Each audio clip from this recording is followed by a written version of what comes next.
तो बच्चों, स्वागत है आप सभी का हमारे इस YouTube channel Aamir coaching centre के एक और नए वीडियो में। आज हम क्लास 10 भूगोल ज्योग्राफी का पहला चैप्टर पढ़ने वाले हैं, यूनिट फर्स्ट, जिसका नाम है भारत संसाधन एवं उपयोग। यानी इस चैप्टर का नाम है इंडिया रिसोर्सेज एंड यूटिलाइजेशन।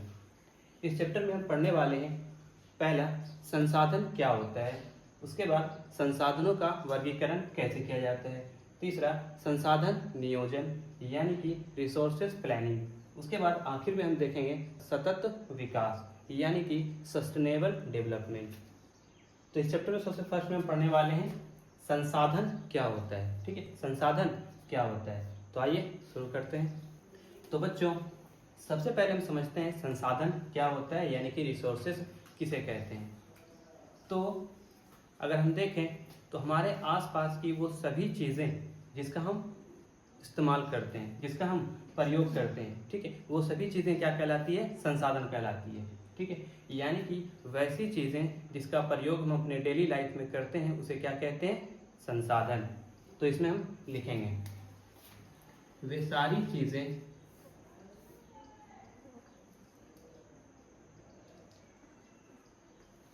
जिसका प्रयोग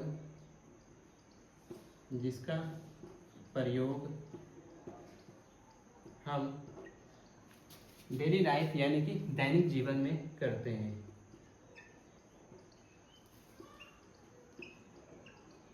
दैनिक जीवन में करते हैं उसे हम संसाधन कहते हैं।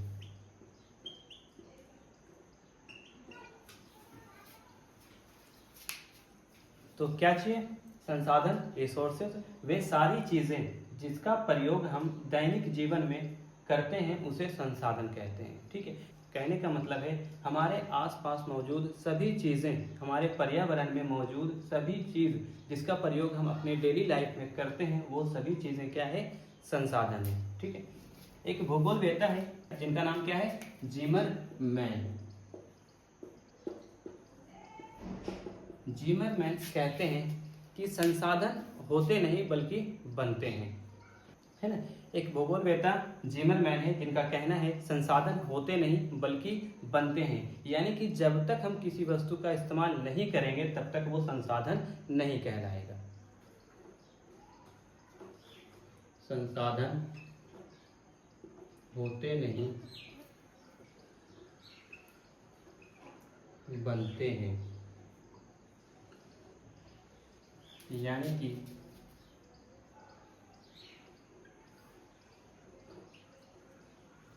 जब तक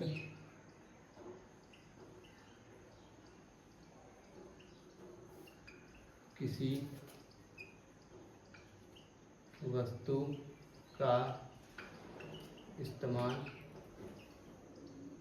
ना करें तब तक वह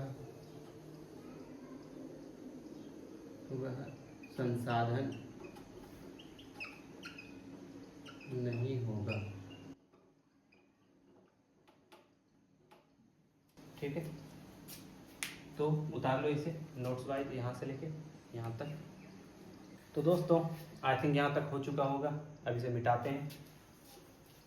तो अब हमारा अगला टॉपिक होगा संसाधनों का वर्गीकरण। संसाधनों का वर्गीकरण यानी कि क्लासिफिकेशन ऑफ रिसोर्सेस।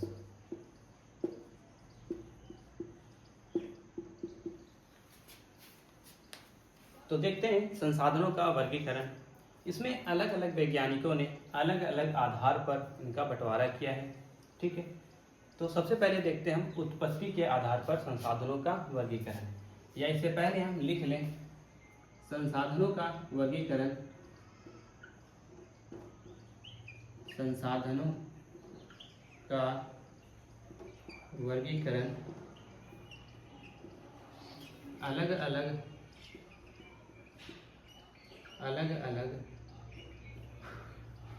आधार पर किया गया है।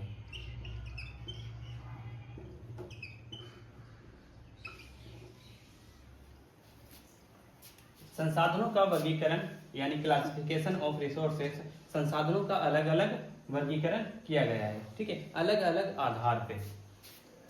तो सबसे पहले देखते हैं हम संसाधनों का वर्गीकरण किस आधार पर, उत्पत्ति के आधार पर। सबसे पहले उत्पत्ति के आधार पर।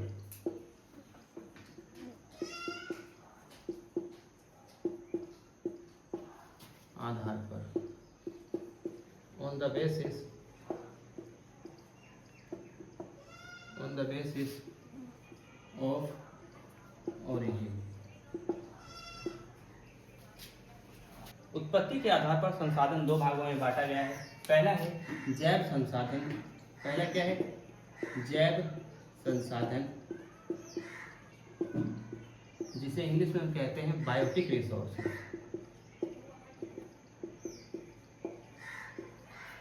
बायोटिक रिसोर्सेज, बायोटिक रिसोर्सेज हम उस रिसोर्सेज को कहते हैं, उस संसाधन को कहते हैं जो जीवन से आता हो, जिसमें कुछ ना कुछ जीवन हो, जो हमारे जीव मंडल में मौजूद हो, ठीक है।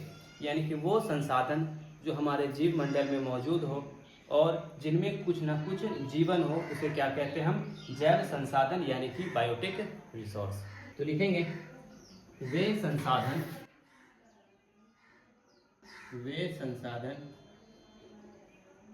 जो हमारे जीव मंडल से आते हो और जिसमें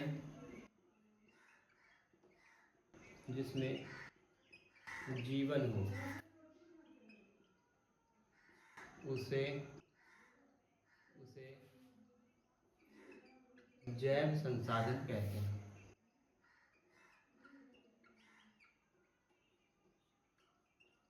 जैव संसाधन कहते हैं। जैसे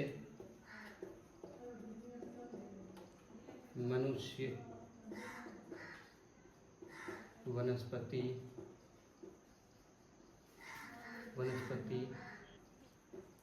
मत्स्य, वे संसाधन जो हमारे जीव मंडल में आते हैं, जीव मंडल से आते हैं और जिनमें जीवन हो, उसे क्या कहेंगे हम? जैव संसाधन, यानी कि ये सजीव होता है। जैसे कि मनुष्य, वनस्पति, मत्स्य, कोई भी पशु हो गया है ना, ये सभी चीज़ें क्या है हमारे लिए? जैव संसाधन।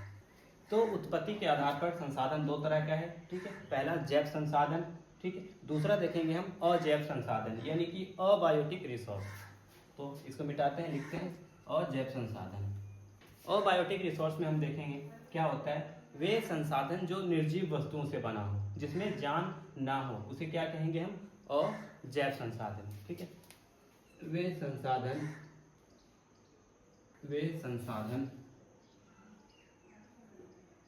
जो निर्जीव चीज़ों से बना हो, उसे हम अजैव संसाधन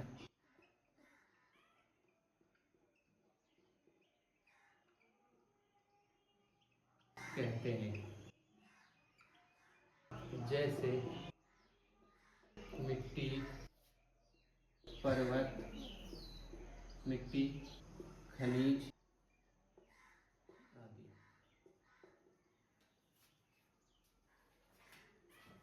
तो दूसरा देखिए, उत्पत्ति के आधार पर संसाधन जो है वो है अजैव संसाधन, यानी कि अबायोटिक रिसोर्सेस, वे संसाधन जो निर्जीव चीज़ों से बना हो, ठीक है, जिसमें कोई जान ना हो, ठीक है। जैसे कि पहला है मिट्टी, खनिज, पर्वत, पठार, नदियाँ, ये सभी चीज़ें हमारे लिए क्या है? अजैव संसाधन, यानी कि अबायोटिक रिसोर्स। तो हम उत्पत्ति के आधार पर संसाधन देख चुके हैं। अब हम देखेंगे समाप्यता के आधार पर, यानी उस आधार पर देखेंगे जिस पर क्या हो? संसाधन खत्म होता हो और संसाधन ना खत्म होता हो, ठीक है। तो आइए देखते हैं, लिखते हैं समाप्यता के आधार पर संसाधनों का बंटवारा या समाप्यता के आधार पर संसाधनों का वर्गीकरण।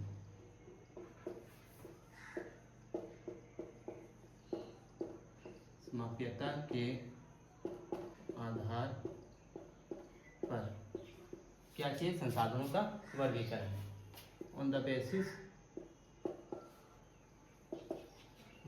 Of exhaustibility.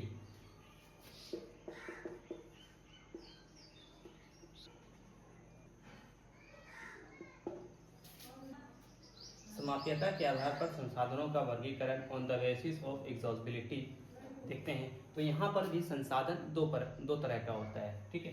पहला है नवीकरणीय संसाधन यानी रिन्यूएबल रिसोर्सेज, दूसरा है अनवीकरणीय संसाधन यानी कि नॉन रिन्यूएबल रिसोर्सेज।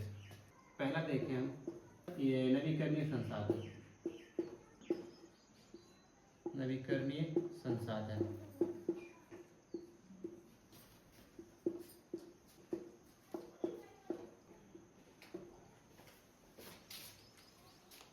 तो नवीकरणीय संसाधन में हम देखें क्या होता है। नवीकरणीय संसाधन वैसा संसाधन जो खत्म ना हो। सीधा सीधी में क्या है? वैसा संसाधन जो खत्म ना हो, जिसे भौतिक, यांत्रिक, रासायनिक प्रक्रियाओं द्वारा क्या कर सकते हैं? हम इसे वापस प्राप्त कर सकते हैं। उसे क्या कहते हैं? हम नवीकरणीय संसाधन, ठीक है। तो लिखेंगे वैसा संसाधन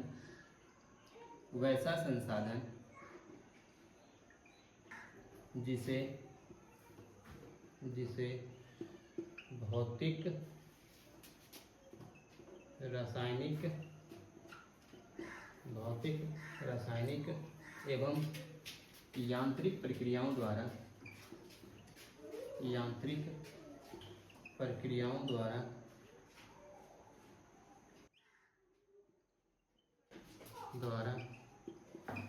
वापस प्राप्त किया जा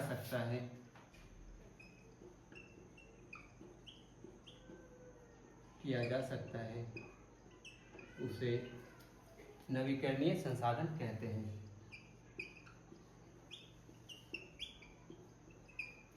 नवीकरणीय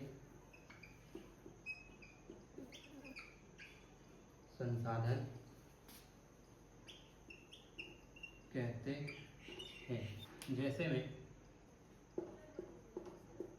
जैसे सौर ऊर्जा,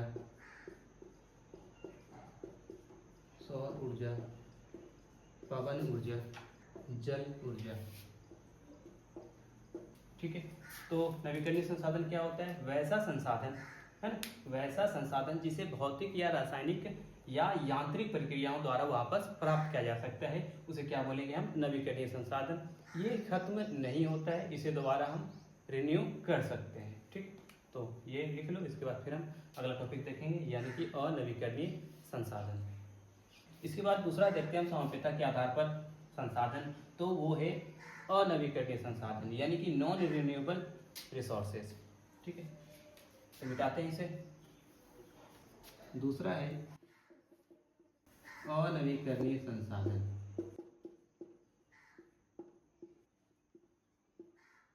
यानी कि नॉन रिन्यूएबल रिसोर्सेज।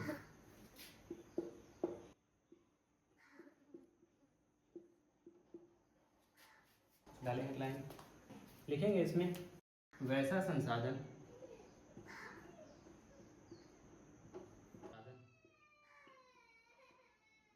जिनका निर्माण एक लंबे कालावधि में होती हो यानी इसे दोबारा प्राप्त नहीं किया जा सकता,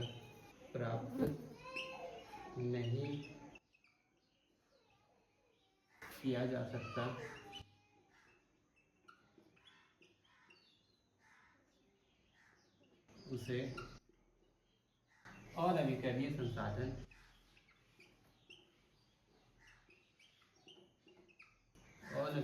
संसाधन कहते हैं। जैसे जितने भी जीवाश्म ईंधन है वो सभी चीजें क्या है, अनवीकरणीय संसाधन, यानी कि कोयला, पेट्रोलियम,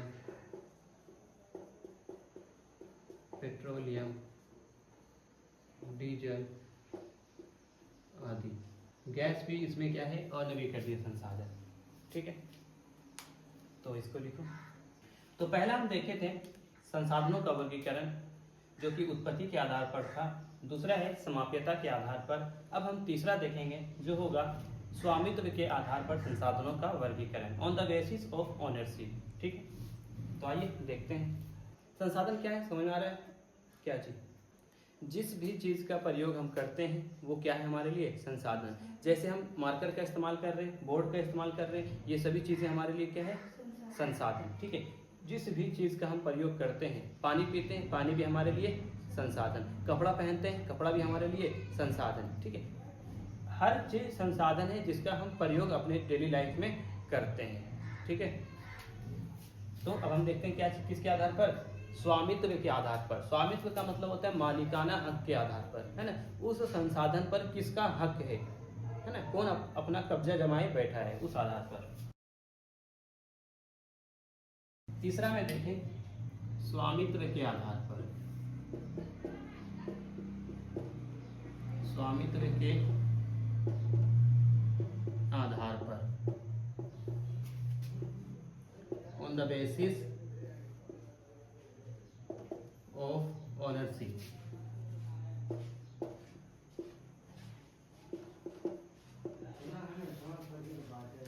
तो दोस्तों, स्वामित्व के आधार पर संसाधन चार तरह का होता है। पहला है व्यक्तिगत संसाधन, दूसरा सामुदायिक संसाधन, उसके बाद फिर राष्ट्रीय संसाधन, उसके बाद फिर अंतर्राष्ट्रीय संसाधन। तो सबसे पहले देखते हैं हम सामुदायिक संसाधन। सबसे पहले देखते हैं हम व्यक्तिगत संसाधन, यानी कि इंडिविजुअल रिसोर्सेस। लिखेंगे व्यक्तिगत संसाधन, यानी कि इंडिविजुअल रिसोर्सेस।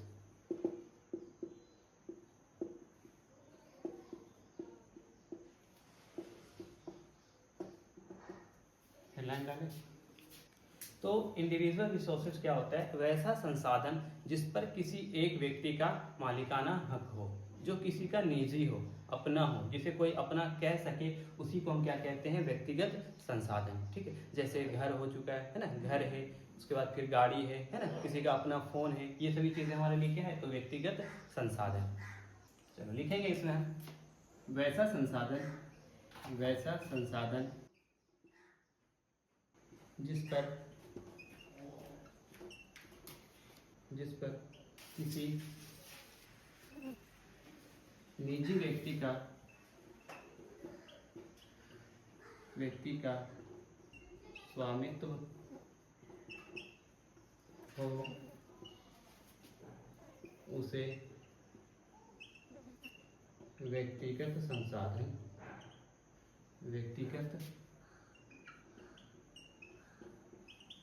संसाधन कहते हैं। जैसे में लिख लेंगे हम, जैसे किसी किसान का भूमि,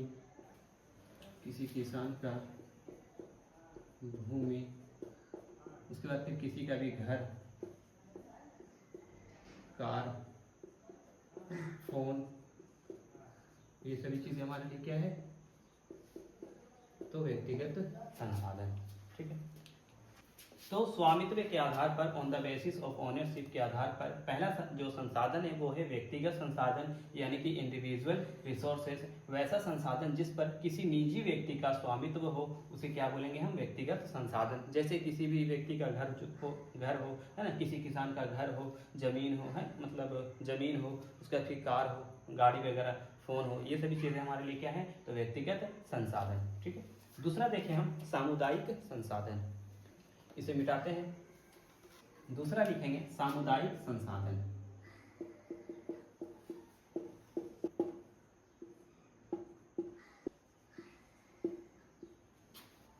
यानी कि कम्युनिटी ओन रिसोर्सेज।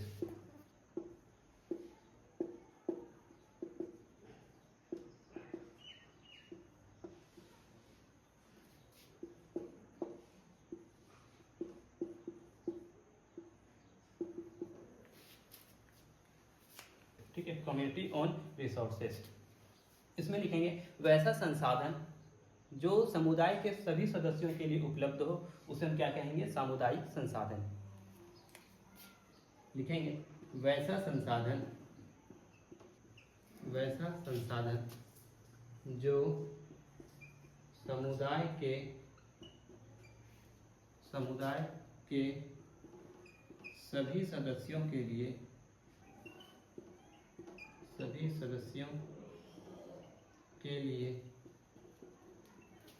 के लिए उपलब्ध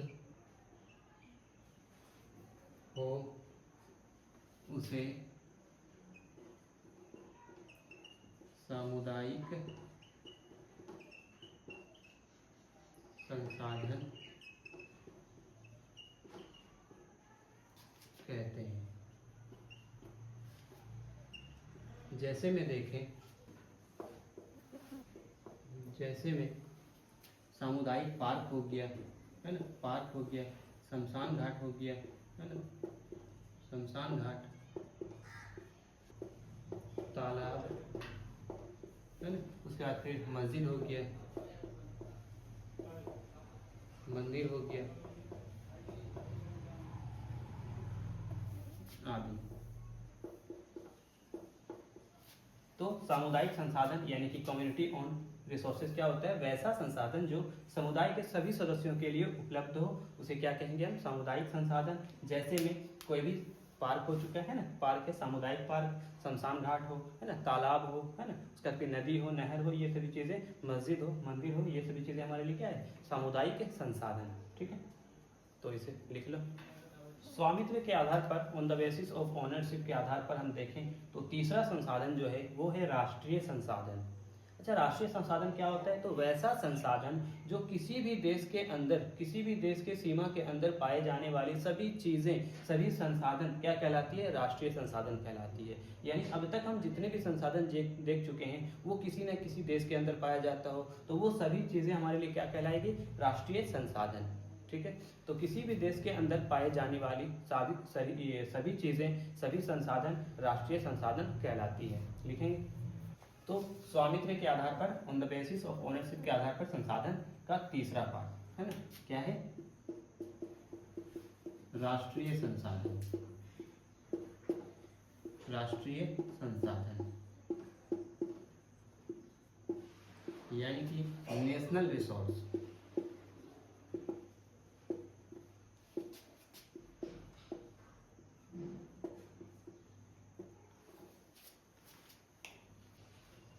देश के अंदर पाई जाने वाली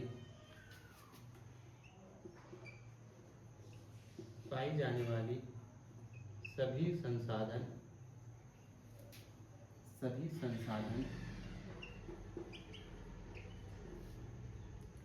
राष्ट्रीय संसाधन कहलाती है।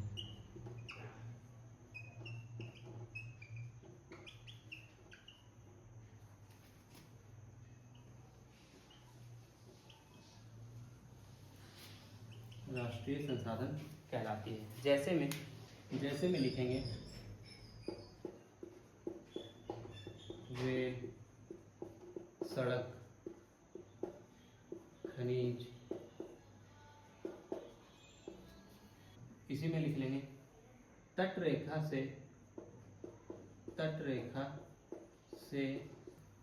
से 12 नॉटिकल माइल तक पाए जाने वाले संसाधन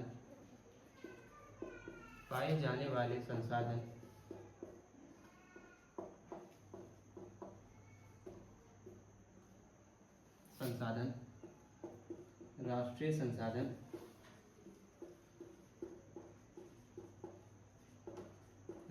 संसाधन के अंतर्गत आते हैं। ठीक है, यानी हमारा जो समुद्री तट रेखा है उनसे 12 नॉटिकल माइल तक जो भी संसाधन पाया जाएगा वो सभी हमारे लिए राष्ट्रीय संसाधन के क्षेत्र में आएगा, यानी राष्ट्रीय संसाधन के अंतर्गत रखा जाएगा। ठीक है, तो इसे याद रखेंगे, ये कभी कभी एग्जाम में पूछा जाता है। तो स्वामित्व के आधार पर तीसरा संसाधन है राष्ट्रीय संसाधन, नेशनल रिसोर्सेस। देश के अंदर पाई जाने वाली सभी संसाधन राष्ट्रीय संसाधन कहलाती है, जैसे रेल, सड़क, खनिज, ये सभी चीजें। हाँ, एक बात और याद रखेंगे, तट रेखा से 12 नॉटिकल माइल तक जो भी संसाधन पाया जाएगा वो सभी राष्ट्रीय संसाधन के अंतर्गत आएगा। ठीक है, इसके बाद हम चौथा देखते हैं, अंतर्राष्ट्रीय संसाधन। स्वामित्व के आधार पर चौथा संसाधन जो है वो है अंतर्राष्ट्रीय संसाधन।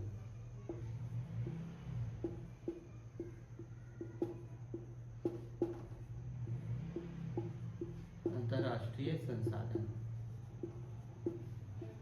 यानी कि इंटरनेशनल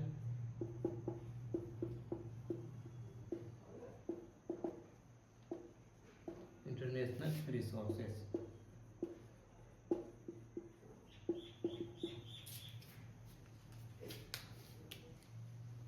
तो अंतर्राष्ट्रीय संसाधन क्या होता है, याद रखेंगे, समुद्री तटरेखा से 200 नॉटिकल माइल के बाद वाला क्षेत्र या बाद वाला क्षेत्र में जितनी भी संसाधन पाई जाती है वो सभी चीजें हमारे लिए क्या है, अंतर्राष्ट्रीय संसाधन है। ठीक है, लिखेंगे तटरेखा से 200 नॉटिकल माइल के बाहर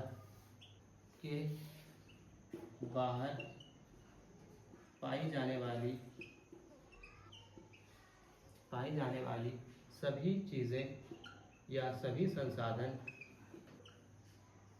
अंतर्राष्ट्रीय संसाधन कहलाती है। ठीक है, अंतर्राष्ट्रीय संसाधन यानी इंटरनेशनल रिसोर्सेज क्या होता है, तो तट रेखा से 200 नॉटिकल माइल तक जो भी संसाधन पाई जाएगी उसे हम कहेंगे अंतर्राष्ट्रीय संसाधन। ठीक है, इसके बाद हम देखेंगे हमारा चौथा यानी कि विकास के आधार पर संसाधनों का वर्गीकरण। ठीक है, तो इसको मिटाते हैं, तो लिखेंगे चौथा विकास के स्तर के आधार पर, यानी कि ऑन द बेसिस ऑफ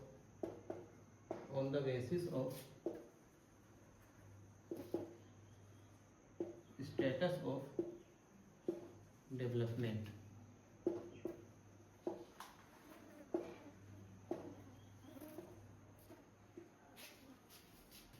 हो गया, विकास के स्तर के आधार पर संसाधनों का वर्गीकरण on the basis of status of development के आधार पर संसाधन 4 तरह का होता है। ठीक है, जिसमें से सबसे पहला है संभावी संसाधन। ठीक है, तो सबसे पहले हम देखते हैं संभावी संसाधन को। संभावी संसाधन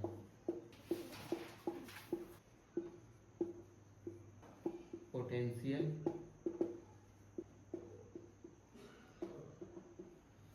तो संभावी संसाधन यानी कि पोटेंशियल रिसोर्सेज क्या होता है, ये वैसा संसाधन है जो किसी जगह पे मौजूद है लेकिन उसका प्रयोग फिलहाल वर्तमान में हम नहीं कर रहे हैं, लेकिन आगे आने वाले समय में इसका प्रयोग किया जा सकता है। इसे ही हम क्या कहते हैं, हम संभावी संसाधन। ठीक है, तो लिखेंगे इसमें वे संसाधन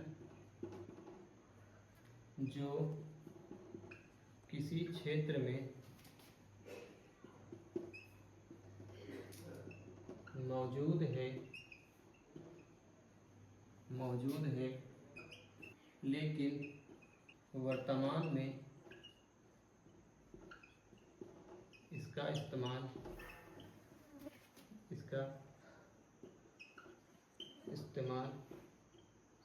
नहीं किया जा रहा।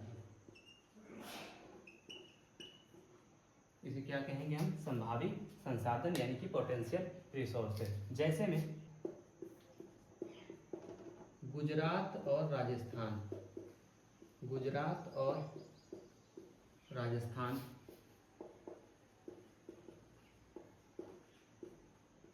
में पवन और सौर ऊर्जा, पवन और सौर ऊर्जा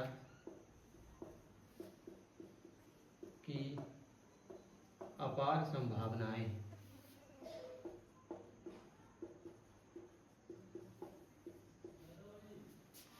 तो देखिए संभावित संसाधन क्या होता है। पोटेंशियल रिसोर्सेस वैसा संसाधन या वे संसाधन जो किसी क्षेत्र में मौजूद है लेकिन इनका वर्तमान में इस्तेमाल नहीं हो रहा है। जैसे गुजरात और राजस्थान में जो पवन है यानी पवन ऊर्जा और जो सौर ऊर्जा, उनकी अपार संभावनाएं हैं लेकिन फिर भी उसका इस्तेमाल अभी हम नहीं कर रहे हैं, लेकिन आगे आने वाले समय में हम इनका उपयोग कर सकते हैं। तो इसे ही क्या कहेंगे हम, संभावित संसाधन। ठीक है, तो अब हम आगे देखते हैं यानी कि विकसित संसाधन। मिटाएं इसको, 2 नंबर में लिखते हैं हम विकसित संसाधन।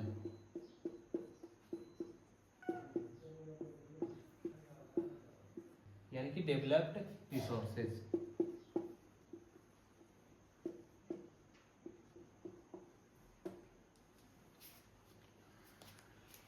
तो विकसित संसाधन क्या है? ये वैसा संसाधन है जिनकी गुणवत्ता पता चल चुकी है, मात्रा पता चल चुकी है, जिनका सर्वेक्षण भी हो चुका है, लेकिन फिर भी इसका इस्तेमाल हम अभी नहीं कर रहे हैं। इसको हम क्या कर रहे हैं, जमा करके रख रहे हैं, जो आगे आने वाले समय में इसका प्रयोग हम कर सकते हैं। तो ऐसे संसाधन को हम विकसित संसाधन कहते हैं। ठीक है, तो ऐसा संसाधन जिनका सर्वेक्षण हो चुका है, जिनकी मात्राएं पता चल चुकी है, जो कितनी मात्रा में मौजूद है, ये सभी चीज़ें पता चल चुकी है, फिर भी इसका इस्तेमाल हम नहीं कर रहे हैं। ठीक है, तो लिखेंगे वैसा संसाधन जिनका सर्वेक्षण हो चुका है,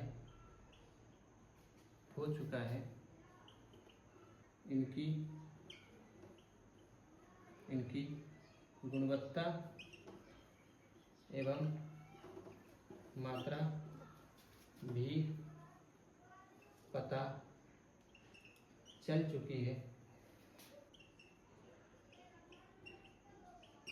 लेकिन इसका इस्तेमाल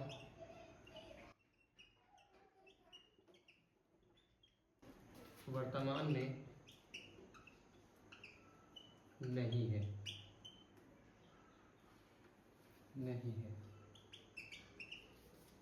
इनका इस्तेमाल वर्तमान में नहीं है। इसे हम विकसित संसाधन कहते हैं।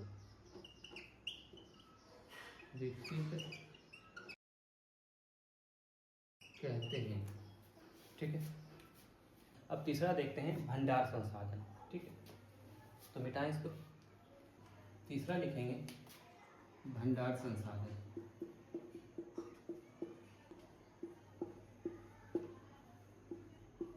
यानी कि स्टॉक रिसोर्सेस।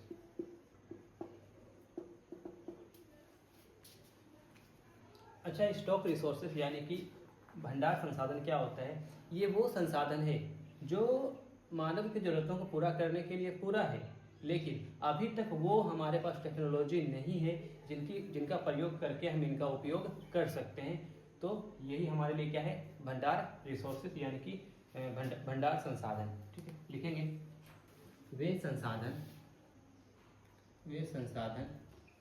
जो मानव की आवश्यकताओं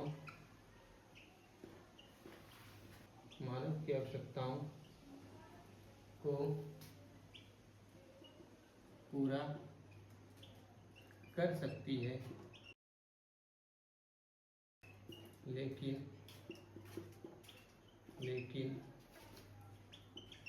हमारे पास वो प्रौद्योगिकी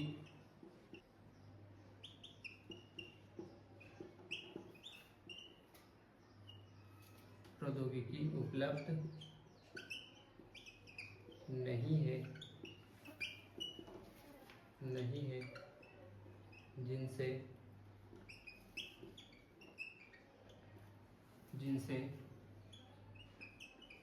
इसे उपयोग में लाया जा सके।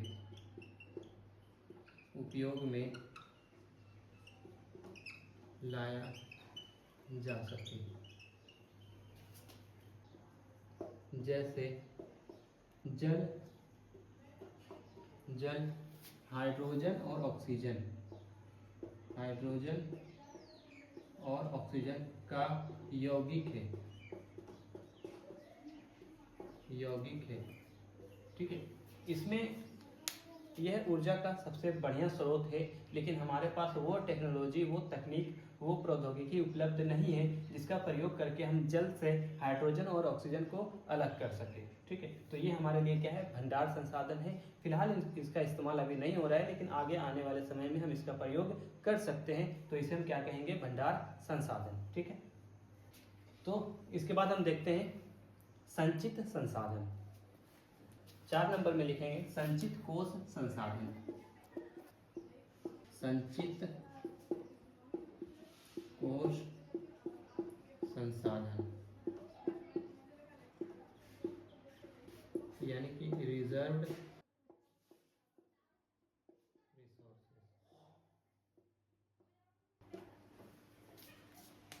ठीक है, संचित कोश संसाधन क्या होता है, तो ये भंडार संसाधन का ही एक हिस्सा है।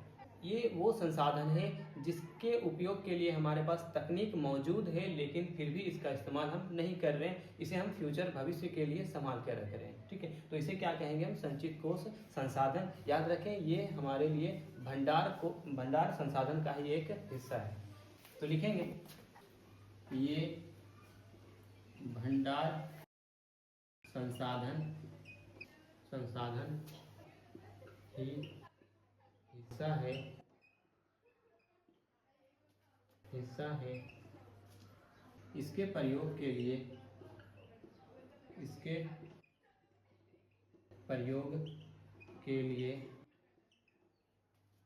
हमारे पास तकनीक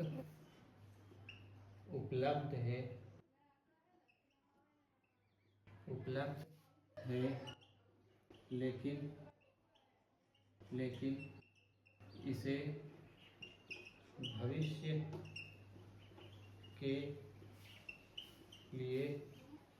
भविष्य के लिए सुरक्षित रखा गया है। तो संचित कोश संसाधन क्या है, यानी रिजर्व रिसोर्सेस। ये भंडार संसाधन का ही एक हिस्सा है। इसके प्रयोग के लिए हमारे पास तकनीक उपलब्ध है, लेकिन फिर भी इसका इस्तेमाल हम नहीं कर रहे हैं। इसे भविष्य के लिए सुरक्षित कर रहे हैं। जैसे नदियों का जो जल है उसका प्रयोग हम जल विद्युत बनाने के लिए कर सकते हैं, लेकिन फिलहाल नहीं कर रहे हैं। ठीक है, लिखेंगे जैसे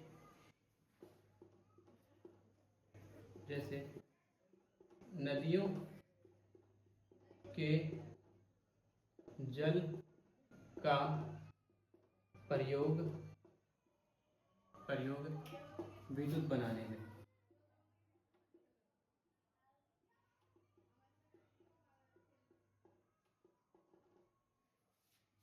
तो दोस्तों, यहाँ तक हम 2 टॉपिक देखे हैं। अब हमारा अगला टॉपिक है रिसोर्स प्लानिंग। तो इसे मिटाते हैं, संसाधन नियोजन।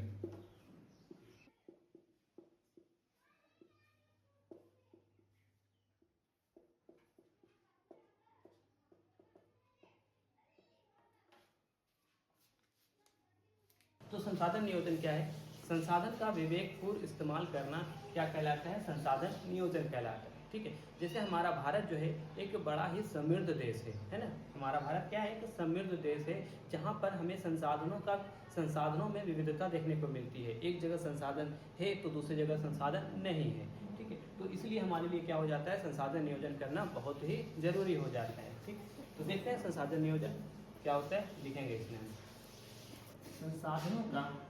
संसाधनों का विवेकपूर्ण और संतुलित उपयोग करना संसाधन नियोजन कहलाता है।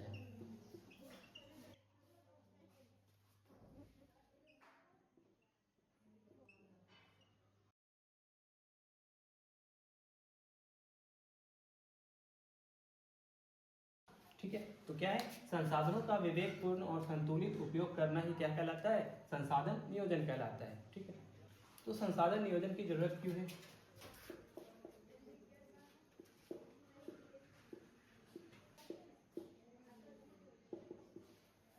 भारत जैसे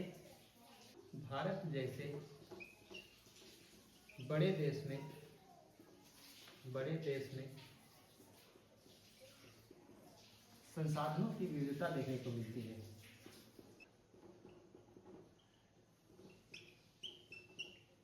संसाधनों की विविधता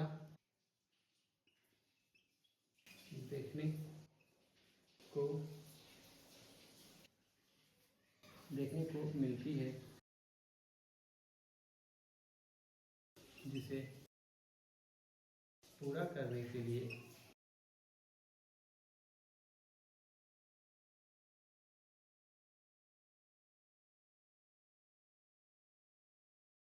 इसकी आवश्यकता पड़ती है।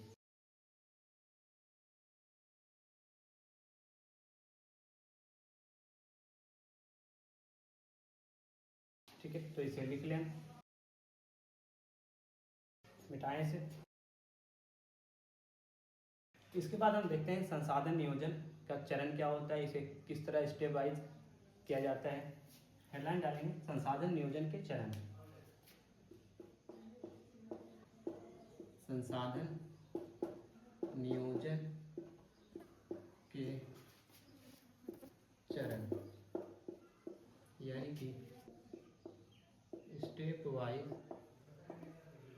Wise of resource planning.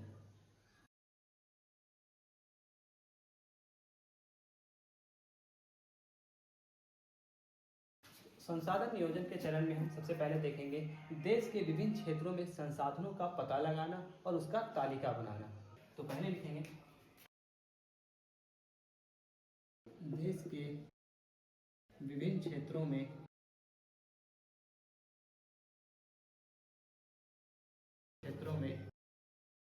संसाधनों की पहचान करना एवं उसकी तालिका बनाना।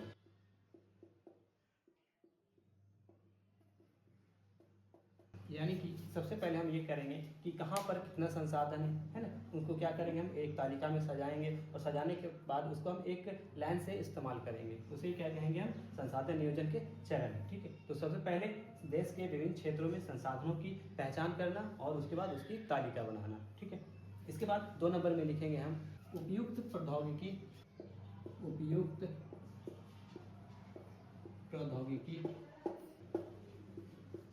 कौशल और संस्थागत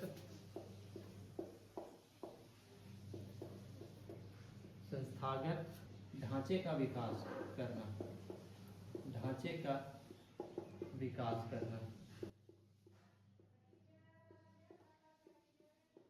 ठीक है, यानी कि हम देखेंगे कि उस संसाधन को निकालने में, यहाँ से वहाँ तक ले जाने में किस प्रौद्योगिकी का इस्तेमाल किया जाएगा, किस कौशल का इस्तेमाल किया जाएगा, है ना, ये सभी चीज़ें करना।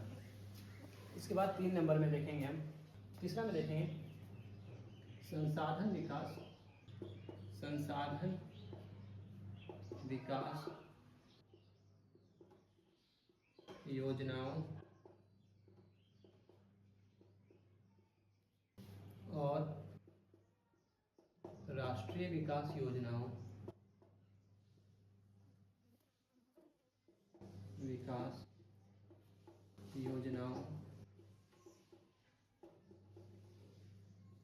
के बीच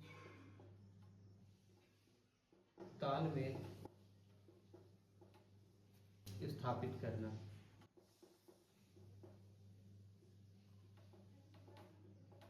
ठीक है, तो संसाधन नियोजन के चरण हम देखें स्टेप वाइज क्या होता है। तो देश के विभिन्न क्षेत्रों में संसाधनों की पहचान करना और उसकी तालिका बनाना।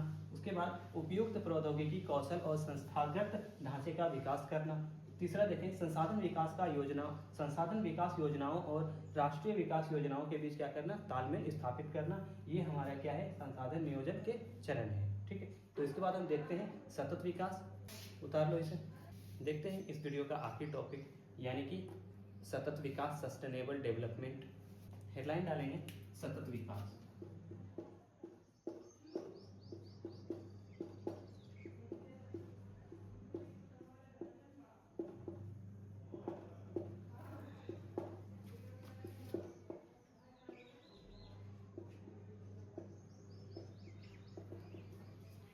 तो सस्टेनेबल डेवलपमेंट यानी कि सतत विकास क्या होता है? तो सतत विकास संसाधनों का ऐसा उपयोग करना जो अभी वर्तमान में जो भी हमारी ज़रूरतें हैं उसको पूरा करे और साथ में भविष्य की भी आवश्यकताओं को पूरा करे। इसे क्या कहेंगे हम? सतत विकास। ऐसा ना हो कि अभी भी संसाधनों का हम क्या करें, पूरा खपत कर लें और हमारे आगे आने वाली पीढ़ी के लिए कुछ बचे ही ना, तो ये क्या है, बेकार हो जाएगा। तो संसाधनों का ऐसा उपयोग जो अभी की ज़रूरतों को पूरा करे ही और साथ में आगे आने वाले समय के ज़रूरतों को भी पूरा करे, वो क्या कहलाती है? ये सतत विकास कहलाती है। ठीक है, तो लिखेंगे इसमें संसाधनों का ऐसा प्रयोग जो वर्तमान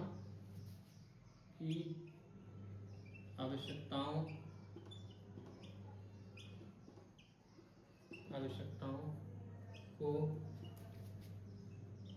पूरा करने के साथ साथ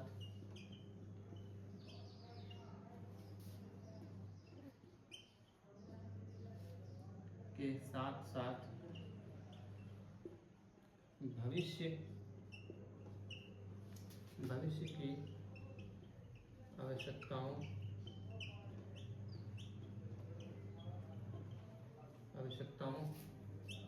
को भी पूरा करे, तो इसे सतत विकास यानी कि सस्टेनेबल डेवलपमेंट कहते हैं। ठीक है, तो संसाधनों का ऐसा प्रयोग जो वर्तमान की आवश्यकताओं को पूरा करे, साथ में भविष्य की जरूरतों को भी पूरा करे, उसे क्या कहेंगे हम? सतत विकास कहेंगे, सस्टेनेबल डेवलपमेंट कहेंगे। ठीक है, ऐसा प्रयोग हम करें इसमें कि हम अलग अलग संसाधनों को बर्बाद ना करें, इसे हम बचा के रखें ताकि आगे आने वाले समय में भी काम कर सके। ठीक है, इसे क्या कहेंगे? Sustainable development. तो आई थिंक यहाँ तक समझ में आ चुका होगा। अगर यहाँ तक आप हमारे साथ आए हैं तो हमारे इस YouTube channel Aamir coaching centre को सब्सक्राइब करें, अपने दोस्तों के साथ शेयर करें। ठीक है, लाइक करें अगर अच्छा लगा हो तो। मिलते हैं हम अगले वीडियो में अगले टॉपिक के साथ। आज के लिए बस इतना ही। जय हिंद।